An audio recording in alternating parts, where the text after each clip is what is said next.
family, this is Emily Mayo. This is a video regarding my studio remodel. It's very much at the very beginning stages. I think it's important that those who have donated so far to this studio remodel understand what it's for and see the actual space in a video. I think that'd be great. So anyway, this behind me is the house that we just bought last year during COVID. So it's really hot out. Sorry, I'm extremely sweaty. It's like 89 and I'm, from Michigan. I'm not used to those degrees, but super hot and kind of muggy. But anyway, this is our home. This is the first home we've ever bought and it's beautiful. We love it. And one of the requirements when we were looking for a home was that it had an external space that we could turn into my studio. And so this has this external garage, a double stall garage. It's external and it has it upstairs as well. And I'm going to go show you that space. And so that's what we're going to turn into the studio. And it's very much in the beginning stages. So yeah, let's go look at it. All right, so there she is in all of her glory. You can tell some of the things that we have done so far, but yeah, so this is the external garage and we're going to walk in there in a second. My friends, my gracious friends, Lauren and Melanie, have been amazing and they put together a GoFundMe page for this project. It took me a while to figure out the exact numbers that this was going to take, but if you're doing any kind of construction on your home, you know that material prices are on the rise. I haven't even factored in labor prices. I'm going to be doing it all myself with my family and friends, and we're going to figure it out as much as I can. But material prices especially are on the rise. So I priced everything out a couple months ago and it's a couple $1,000s more now for everything. So the total I've figured out to be about is about $10,000. And right now we've raised over 1,200 of that. And it's absolutely amazing. I've gotten donations from people that I don't even know that are just giving me money because they believe in the project. And I really appreciate that. Talking about that, the vision for this space is that it is my studio, that the bottom is a sculpture studio and the top is my drawing studio, but also, and maybe more importantly, I don't know, equal importance, is that I've chalked off half of the bottom space to be an exhibition space as well. So we're installing track lighting downstairs and drywalling the whole space. Put the outlets really low on the floor, down to the floor, so we had a lot of wall space, and I thought about maybe building some temporary walls as well. But the vision for that is that it is an exhibition space to exhibit local artists' work, and yeah, it would be kind of like a garage, gallery, which is kind of cool, right? I've seen those before. But also I want this to be a community space where I'm able to pour in. I'm a professor. If you don't know that, I'm a professor. I'm an artist, a teaching artist. So, but one of my dreams is to pour into other Christian artists and talk to them about and collaborate around what it looks like to create within that faith. What does that even mean? So I want to celebrate those artists and I want to exhibit those artists' work as well, give them a space to create as well and to showcase their work. So that would be kind of on a schedule and stuff like that. But so that's the little dream that's deep down inside that's hard for me to talk about in case it doesn't happen ever. But that's like that thing, that you have that thing that's really deep in your heart that you just won't say out loud. Well, I just said it to you. And so take care of it. Anyway, but yeah, so that's my dream for the space. And so yeah, let's go take a look at it. Bear with me. There's a ton of crap in there because we also need a new shed. So, but I cleaned it up as much as I possibly can. But yeah, let's go take a look. Okay, so my dad helped install this door. Gosh, I wish I would have taken a video of everything before we did anything, because there's still quite a bit of work that has been done that you just can't tell. There used to be this door that wasn't really a door here. It had it had a big cut out of the top. This was all exposed. And the reason is because it needed to clear the railing for the overhead garage doors. So it was, oh gosh, it was a mess. But my dad installed this new door, which is awesome. All right, so this is the space. So far we've installed some new windows And on that side, all this crap is old pedestals that I'm still using for shows and tools. And then over here is all of my wood, some scrap wood, and then all of my burnt wood that I reassemble into different installations. But so just to give you a rhyme to the reason here, as well as some materials for that we're still going to use. But yeah, so far what we've done again was the door and the 2 windows, and then all new electricals. So see all this shiny new stuff. My dad, again, is really, really awesome and has been coming. By the way, he lives 2 hours away from us, and he's been coming and installing all new electrical. And yes, I do have a permit, if anybody cares. I don't know that people do care about that, but I have one. All new electrical, and so upstairs as well, and we're gonna take a look at that. New receptacles all along the bottom. Oops, still figuring out this panning thing. All along the bottom, and all along here and over here. The other thing that we installed was ceiling outlets for shop lights. Sorry. Ceiling outlets for shop lights. So we have a couple of them in right now, although we're going to take them down when we do the drywall. But ceiling outlets all along here, and then you see over here are the light boxes for the track lighting.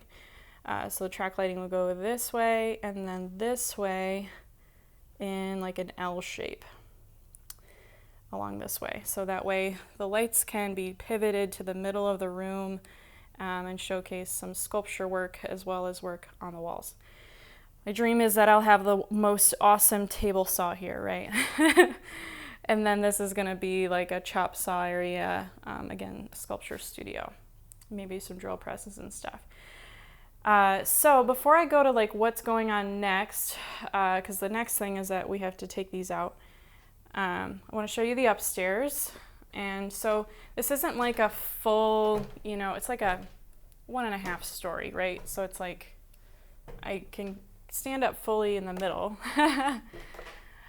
Wow, it's super hot up here because there is no airflow.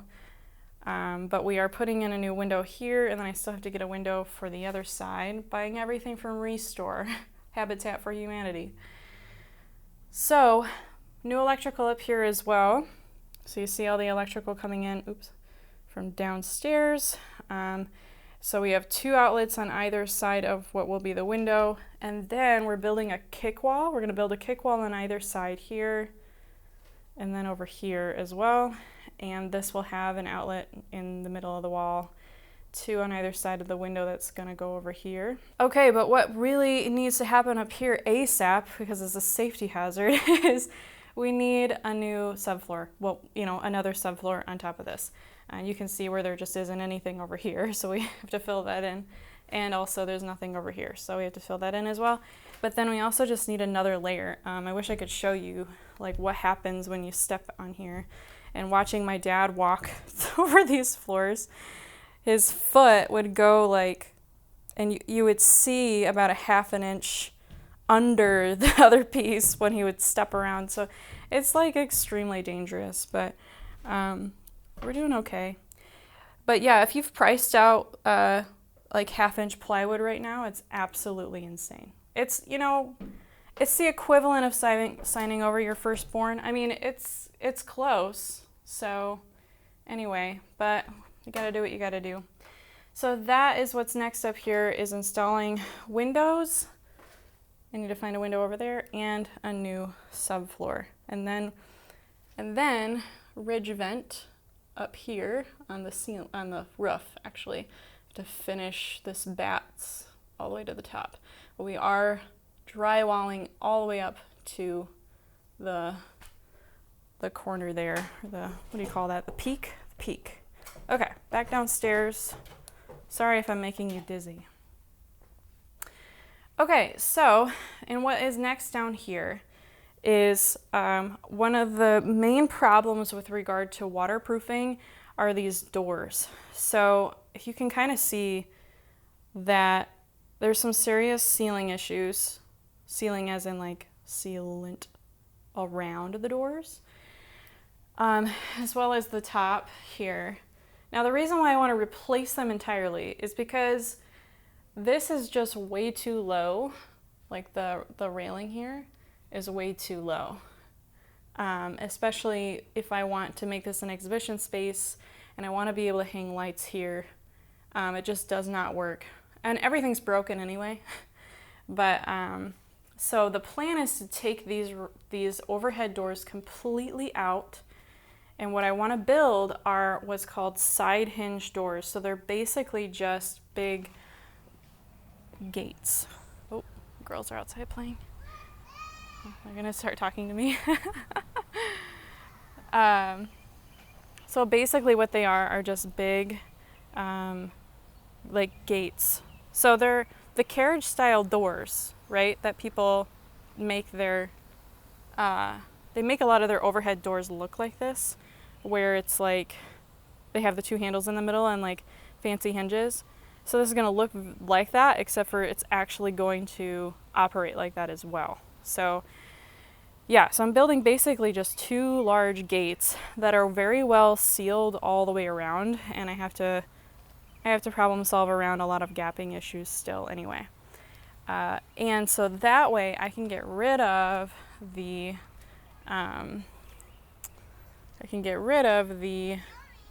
overhead doors and the railings up here completely. So that is what is on the docket next. After that, we can actually worry about insulating and temperature controlling. I figured there was no reason to even go that far until everything's waterproofed.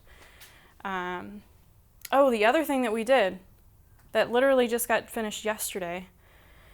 Every time that it rained, water was just pouring under this wall.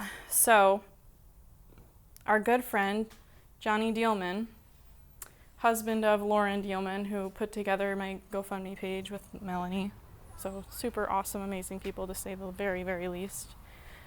He is a concrete dude, Johnny is. Oops, still figuring out the panning. I don't know what that is. That's my neighbor's yard. They're super awesome people. I think it's very funny that they have a snowmobile on their deck. So, Johnny Dealman, what was happening was, this was just a concrete slab, but it was exactly level with the foundation. So water was just pouring into here, especially since this whole property is on a hill. So the water from this property was pouring into here and then pouring into the garage. So the water didn't have anywhere to go, so he ripped all this up. And then when he ripped it up, he realized that he actually was taking out the foundation of the garage. So he was taking out the thickest part of the cement, he thought. So he's all like, you know what, just to be safe, we're gonna pour foundation under here, make sure that it's not going to collapse in 10 years. But also left this for pea gravel, or for what do they call it? It's a tile, drain tile. So yeah, so that is the vision for the space.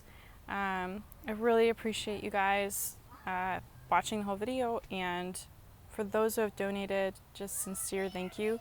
I am also going to be running a print sale of both reproductions of my drawings, and then also I'm hoping to make some hand-pulled prints. I am fortunate enough to be teaching some printmaking classes this next fall, so I have access to a print shop. So I'm going to be making some prints, some new work, and I'm going to be trying to sell some of that to help fund this project as well. So yeah, again, very next thing on the docket is rebuilding these doors. This video is to give you a deeper vision and dream about what this space is supposed to be, and walk you through the space, especially for those who have already donated or who are thinking about donating, that you can really see what this is and what I'm actually talking about. So again, I just really appreciate all those who have donated so far. And yeah, just thank you so much. Thank you for walking on this journey with me. All right.